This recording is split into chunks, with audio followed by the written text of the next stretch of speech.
துலாம். துலாம் ராசிக்கு ஆன ஜூலை மாத பலன்கள். துலாம் ராசிக்காரர்களுக்கு இந்த மாதம் 9ஆம் வீட்டின் அதிபதியான புதன் மாத தொடக்கத்தில் இருந்து 10ஆம் வீட்டில் இருப்பதால் ராஜயோகம் போன்ற பலன்களை அடைவதோடு கிரகங்களின் நிலையும் உங்களுக்கு சாதகமாக இருக்கும். உங்களின் தற்போதைய வேலையில் மாற்றம் ஏற்படலாம். நீங்கள் பல முறை விண்ணப்பித்து உங்கள் வேலையை மாற்ற விரும்பினால் இந்த மாதம் உங்கள் விருப்பம் நிறைவேறும். 7வது வீடான செவ்வாய் கிரகத்தின் அதிபதி தனது சொந்த ராசியிலேயே தங்கி உங்களை எல்லோரையும் விட முன்னிலையில் வைக்க முயற்சிகளை மேற்கொள்வார்.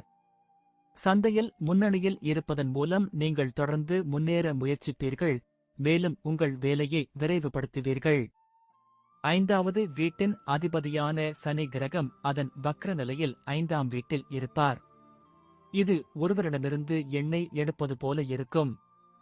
அதாவது சனி கிரகம் உங்களை மிகவும் கடினமாக உழைக்கும். நீங்கள் நினைவில் வைத்திருப்பது உங்களுக்கு எளிதில் புரியாது. எனவே நீங்கள் அதை மீண்டும் மீண்டும் செய்ய வேண்டும். அப்போதுதான் நீங்கள் ஏதாவது புரிந்து கொள்வீர்கள். 2ஆம் வீட்டின் அதிபதியான செவ்வாய் மாதத் தொடக்கத்தில் உங்கள் ஜாதகத்தில் 7வது வீட்டில் அமர்ந்து அங்கிருந்து உங்களின் 2ஆம் வீட்டை பார்ப்பார். குடும்ப வாழ்க்கையை பராமரிப்பதிலும் அவர் முக்கிய பங்கு வகிப்பார் போல. ஆனால் உங்களையும் உங்கள் வாழ்க்கைத் துணையையும் நீங்கள் கட்டுப்படுத்திக் கொள்ள வேண்டும். இதனால் குடும்பத்தின் சூழல் கெட்டுப் போகாமல் இருக்க உற்சாகத்திலும் கோபத்திலும் யாரிடமும் விரும்பத்தகாத வார்த்தைகளைச் சொல்லக்கூடாது. 5ஆம் வீட்டிற்கு அதிபதியான சனி தனது சொந்த ராசியில் தங்கி வலுவாக இருப்பார். ஆனால் நீங்கள் விரும்பிய பலன்களை பெறாத வக்ர நிலையிலும் இருப்பார். உங்களுக்கும் உங்கள் காதலிக்கும் இடையில் இழுபறி நிலை ஏற்படும். மன இறுக்கம் மற்றும் எண்ணங்களின் வலையில் நீங்கள் சிக்கிக் கொள்ளும் வகையில் உருவாக்கப்படும். இதன் காரணமாக ஏமாற்றமும் மந்தமான சூழ்நிலையும் ஏற்படலாம். இதன் காரணமாக உங்கள் காதல் வாழ்க்கையில் சில கடினமான நேரங்கள் இருக்கலாம். 8ஆம் வீட்டில் குரு இருப்பதால் உறவினர்களின் ஆதரவும் துணைவியின் பேச்சில் இனிமையும் இருக்கும்.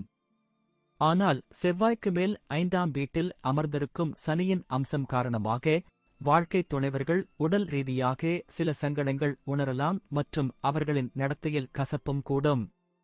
அவர் எரிச்சலடைவார். இது உங்களை பாதிக்கும். ஏனெனில் அவர்களின் நடத்தை உங்களுக்கு பிடிக்காமல் இருக்கலாம். இருப்பினும் சூழ்நிலைகளை புரிந்து கொள்ள முயற்சிக்கவும். உங்கள் ராசிக்கு அதிபதியான சுக்கிரன் 9ஆம் வீட்டில் அமர்ந்து ராஜயோகம் போன்ற பலன்களை தருவார். 11ஆம் வீட்டின் அதிபதியான சூரியனும் சுக்கிரன் கிரகத்துடன் இணைந்து உங்கள் நிதி நிலைமையை முன்னேற்றுவதில் முக்கிய பங்காற்றுவார். 8ஆம் வீட்டிற்கு அதிபதியாக சுக்கிரனும் இருப்பார். இந்த வழியில் நீங்கள் சில எதிர்பாராத மற்றும் திடீர் நன்மைகளை பெறுவீர்கள். கேது பகவான் 12ஆம் வீட்டில் இருப்பார் மற்றும் ராகு 6ஆம் வீட்டில் இந்த மாதம் முழுவதும் இருப்பார். இதன் காரணமாக சில திடீர் பிரச்சனைகள் ஏற்படலாம் மற்றும் திடீரென்று குணமாகும். ஆனால் அது சில காலத்திற்கு பிரச்சனைகளையும் வலியையும் கொடுக்கலாம். நன்றி. வாழ்க வளமுடன்.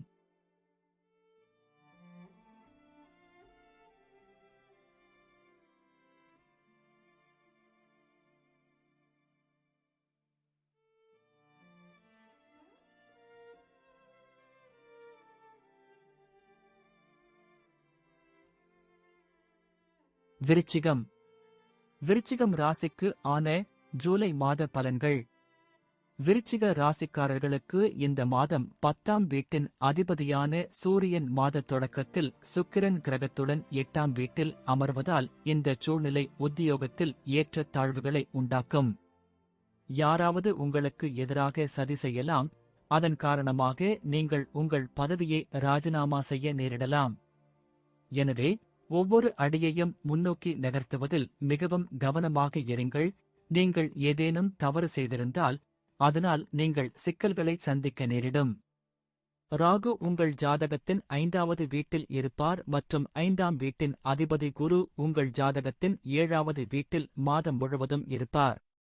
உங்கள் கல்வியில் மிகவும் கவனமாகவும் எச்சரிக்கையாகவும் இருப்பீர்கள். உங்கள் புத்திசாலித்தனம் அதிகமாக இருக்கும். சிறிய விஷயங்களைக் கூட நீங்கள் மிக எளிதாக புரிந்து கொள்வீர்கள். இது உங்கள் படிப்பில் உங்களுக்கு நன்மை பயக்கும். ஆனால் ராகுவால் உங்கள் கவனம் சிதறும், சம்பந்தமில்லாத விஷயங்களில் கவனம் செல்லும். 2ஆம் வீட்டின் அதிபதி குரு உங்கள் 7வது வீட்டில் இந்த மாதம் முழுவதும் தங்கி 11வது, முதல் மற்றும் 3வது வீட்டில் அமர்வார். இதன் காரணமாக உங்கள் உடன்பிறந்தவர்களிடமிருந்து நல்ல ஆதரவை பெறலாம். உங்களுக்கும் அவர்களுக்கும் இடையே இணக்கமான மற்றும் கூட்டுறவு வார்த்தைகள் பரிமாறப்படும். உங்கள் மூத்த சகோதரர் உங்களுக்கு உதவுவார். ராகவும் நீங்களும் ஆடம்பரமான மற்றும் பெரிய விஷயங்கள் மற்றும் வாக்குறுதிகளை பேசுவீர்கள். அதை நீங்கள் சரியான நேரத்தில் நிறைவேற்ற முடியாமல் போகலாம். இந்த விஷயம் உங்கள் அன்பானவரால் வெறுப்படையும். இதன் காரணமாக சில தவறான புரிதல்களும் சிக்கல்களும் பிறக்கக்கூடும். எனவே பொய்யான வாக்குறுதிகளை அளிக்காதீர்கள். வெறுப்புடன் எந்த வாக்குறுதியையும் கொடுக்காதீர்கள். உங்கள் உறவுகளை நன்கு புரிந்து கொண்டு அவர்களுக்கு சேவை செய்ய முயலுங்கள். செவ்வாய் ரிஷப ராசியில் பெயர்ச்சிப்பதால் வாழ்க்கை துணையின் சுபாவத்தில் சில கசப்புகளும் உஷ்ணங்களும் அதிகரிக்கலாம். எனவே சிலர் கவனமாக இருங்கள். நம் தந்தையை சரியென கருதுவோம். இது உங்கள் இருவருக்குள்ளும் ஈகோ மோதலுக்கு வழிவகுக்கும். முடிந்தவரை இதை தவிர்க்க முயற்சி செய்யுங்கள் மற்றும் வாதங்கள் நடக்க அனுமதிக்காதீர்கள். இப்படி செய்தால் உங்கள் திருமண வாழ்க்கை வெற்றி பெறும். 11வது வீட்டில் குரு கிரகத்தின் அம்சம் உங்கள் வருமானத்தை அதிகரிக்கும். நீங்கள் வியாபாரம் செய்தாலும் அல்லது வேலை செய்தாலும் இரு துறைகளிலும் உங்களுக்கு நிதி ஆதாயம் கிடைக்கும் மற்றும் குரு கிரகத்தின் ஆசீர்வாதம் இந்த பணிகளில் உங்களுக்கு உதவும். ராசி அதிபதி செவ்வாய் மாத தொடக்கத்தில் இருந்து 6ஆம் வீட்டில் அமர்வதால் பிரச்சனைகள் அதிகரிக்கும். ஆனால் அவற்றிலிருந்து வெளியேறவும் உதவும். மற்றவர்களுடன் வாக்குவாதத்தில் ஈடுபடாமல் கவனமாக வாகனம் ஓட்ட வேண்டும். நன்றி. வாழ்க வளமுடன்.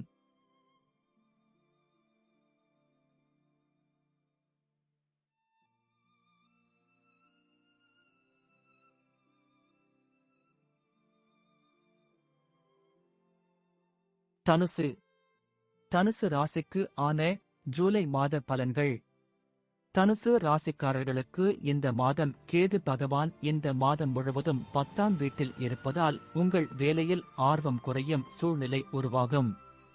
குழப்பம் காரணமாக உங்கள் வேலையில் முறைகேடுகள் ஏற்படும் வாய்ப்புகள் மற்றும் உங்கள் மேலதிகாரிகளின் கோபத்திற்கும் நீங்கள் ஆளாக நேரிடலாம். எனவே நீங்கள் மிகவும் கவனமாக இருக்க வேண்டும் மற்றும் உங்கள் வேலையில் கவனம் செலுத்த வேண்டும். வியாபாரத்தில் முன்னேற்றம் ஏற்படும் மற்றும் வணிக நிறுவனங்களுடனான உங்கள் உறவு அதிகரிக்கும். தொழில் பங்குதாரரின் உதவியால் வியாபாரத்தில் முன்னேற்றம் ஏற்படும். அரசாங்க துறையுடன் சில வகையான உறவை ஏற்படுத்துவதன் மூலம் உங்கள் வணிகத்தை புதிய திசையில் முன்னேற்றுவதில் வெற்றி பெறலாம். 5ஆம் வீட்டின் அதிபதி செவ்வாய் 5ஆம் வீட்டில் நிலைத்து படிப்பில் ஆர்வத்தையும் ஏற்படுத்துவார். உங்கள் பாடங்களை விரைவாகவும் நல்ல முறையில் படிக்க விரும்புவீர்கள். இந்த மாதம் நீங்கள் புதிதாக ஒன்றை படிப்பீர்கள், புதிதாக ஒன்றை கற்றுக்கொள்வீர்கள். ஆனால் சுற்றியுள்ள சூழ்நிலை மற்றும் குடும்ப சூழ்நிலை சில பிரச்சனைகளை உருவாக்கும். இது உங்கள் படிப்பை பாதிக்கும். எனவே நீங்கள் கொஞ்சம் கவனமாக இருக்க வேண்டும்.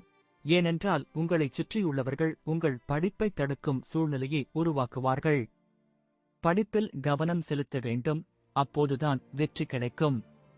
2ஆம் வீட்டின் அதிபதியான சனி 3ஆம் வீட்டில் இருப்பார்.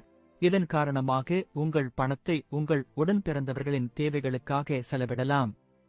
அவர்களுடனான உங்கள் உறவு இனிமையாக இருக்கும் மற்றும் அவர்களின் ஆதரவும் உங்களுடன் இருக்கும் மற்றும் அவர்கள் உங்கள் துணிச்சலுடனும் வலிமையுடனும் முன்னேறுவார்கள்.